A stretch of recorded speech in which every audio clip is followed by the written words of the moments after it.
What's up, guys? C213 here, and just gonna do a video here on a new tool I just bought, and this happens to be a new Autel scan tool. Now there was I think this was on the Amazon.com sale or something, but I got a good deal, and I think I paid like 50 bucks for it. I think normally it's like 100 some bucks at an auto store, and even if you get online it's like 60 bucks, so I figured I'd get it. It's not a Bluetooth or anything. It has a color display. It has manufacturer specific codes, does transmission codes, AVS codes. I don't think it does SRS codes. But you know what? I was like, this is an all-around good tool, and I wanted something that was separate from my phone. And oh yeah, and it does graphing too, from what I understand. So here, let's open it up and see what's inside. So I'm gonna cut it. Actually, it's starting to rip right here, so I should be able to just get right in.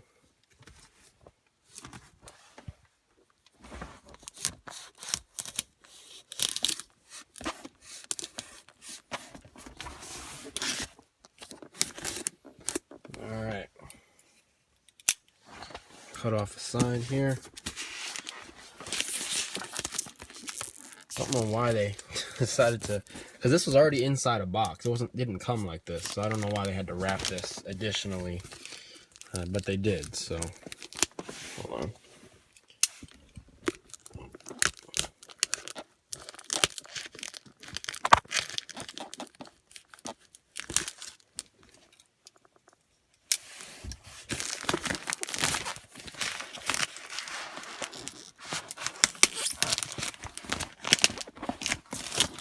Alright.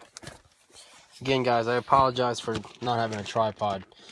I'm doing this video inside my car right now, so don't really have a place for a tripod. Alright, here we go. And there it is. I'm not sure why it's backwards. I would think they would put it with the screen facing out. But it doesn't look like this has been tampered with or opened at all, so we'll see here. Alright. Autel next generation scan tool. So this is the AL519 model.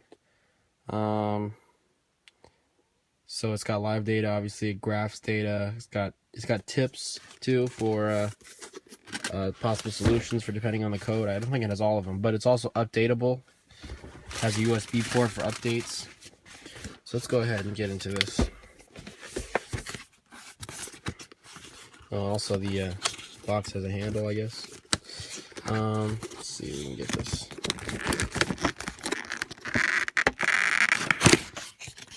Alright. So it comes with a carrying case too, which is nice. So the whole thing sort of opens up like this. And alright, so there we are. Move that out of the way. We'll look at this case first. This has the cable in there for the data port, and then I'm not sure what else comes in here.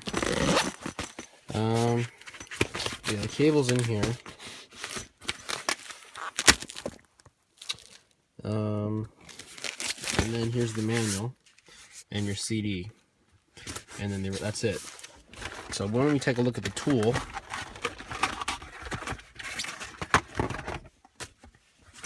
So here it is, Auto AL519, and it's got a little screen protector thing on there. And to be honest with you, I've had bad luck with these things scratching. So for now, I'll just leave it on there. You know, I mean, it's a tool to me, so it's not like I'm going to be super anal about keeping the screen from scratching. But on one of my other ones, it got totally scratched so that it had a hard time reading it if it wasn't dark. So I'm going to just keep it on here, and then I'll probably throw like a cheap screen protector on there for like, I don't know, $5 or whatever. But anyway, we're at my car right now.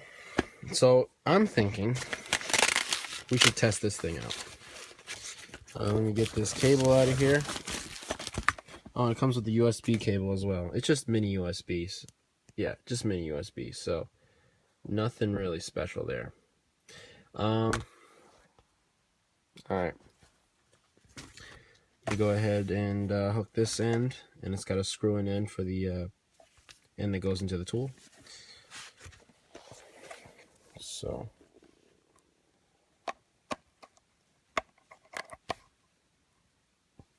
that's weird. It goes the other way. All right.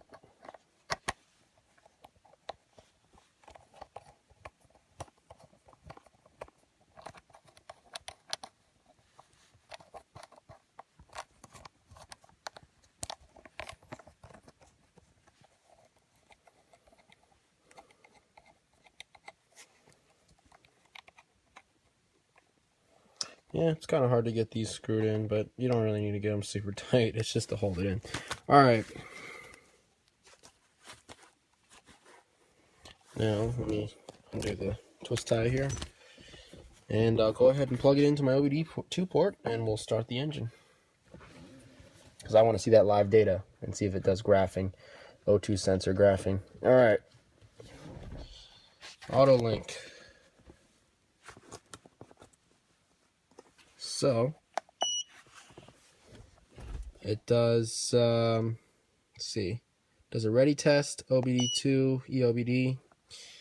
You could do review data. I think this saves data as well. You can print it out.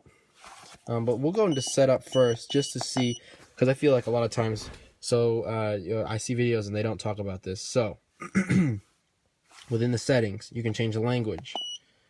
It's English, Spanish, and French. Nothing too crazy.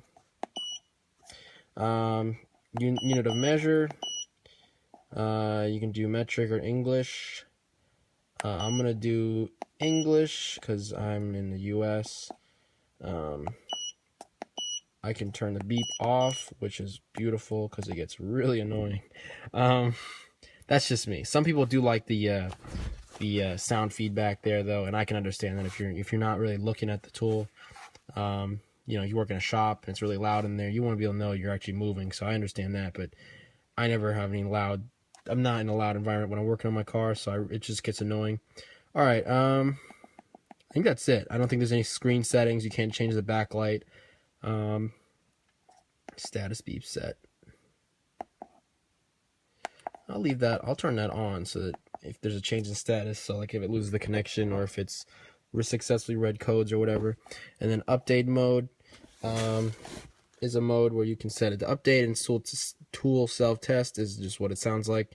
So we'll go back, and you can look up the code lookups.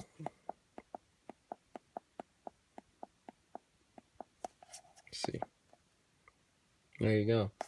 So but let's go back. Oh, look at that. And has a suggestion. So whenever you have a code, right, that shows up, it'll tell you what's going on. And if you hit the question mark, it gives you a suggestion. So this is quite useful. All right, guys, we're going to head to start the car. Let me open my garage door so I don't gas myself. And go ahead and take a look here.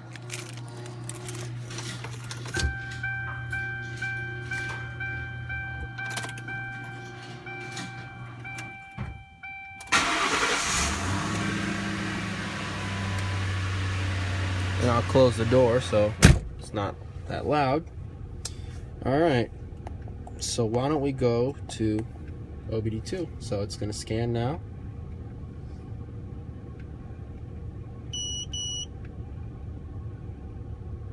Okay, no codes. That's what I expected. Raise previously stored data from this test. Sure. So it'll save the current data. So let's see. Co2 Monitor Test. So I say, well, there is an O2 sensor that appears to be offline, but I'm not sure about that. So we'll do. It's doing a test right now.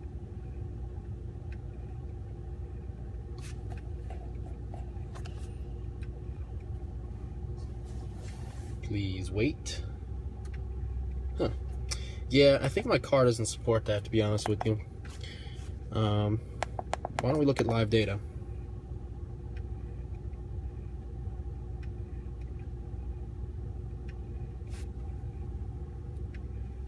Alright, we'll go ahead and view data, and you can also have the option to record data. So if there's no codes getting set off, but you still want to record a strange set of parameters or whatever to show your buddy or show your mechanic or whatever to look at later, you can hit record data, and then you can play back your saved data. I don't know how long you can record, but we're going to just look at live data.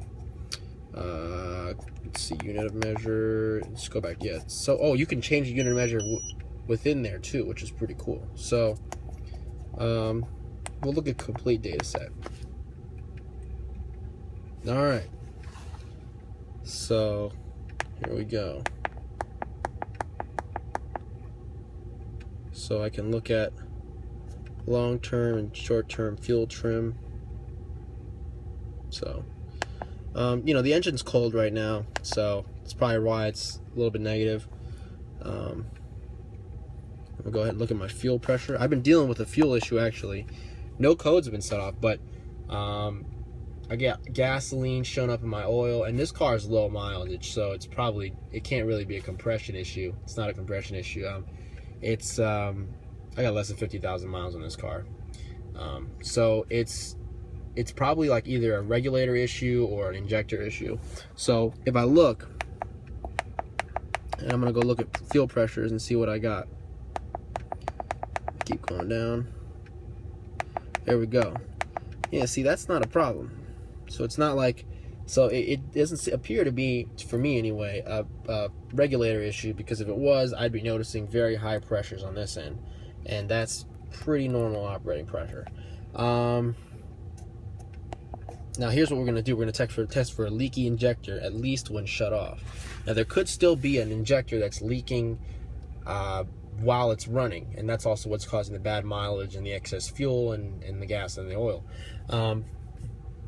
But a lot of times when an injector leaks, it will leak when the engine is shut off, and you'll notice a drop in pressure. So we'll go ahead and shut the car off and switch it back to on real quick so we can read the pressure right after.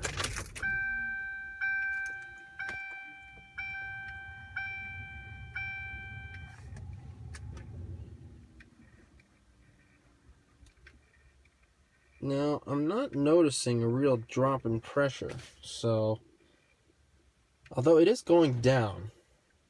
Now, I don't know a whole lot about this, guys, so if you guys know some more stuff, you know more about, you know, injectors and how fuel pressure works in terms of how long that should stay there, let me know if that would be a sign of a leaky injector.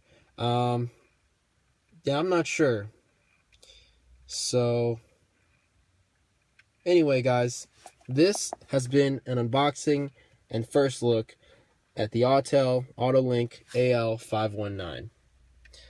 It's a really nice tool. I'm already really happy to have this thing, to be honest with you guys. And it's definitely quite nice. Considering the price that I got this for too, and the features that it has, I am definitely happy with this purchase. Anyway, guys, thanks for watching. Don't forget to rate, comment, subscribe, and if you have any questions, just post them in the comments. I'll be happy to answer them.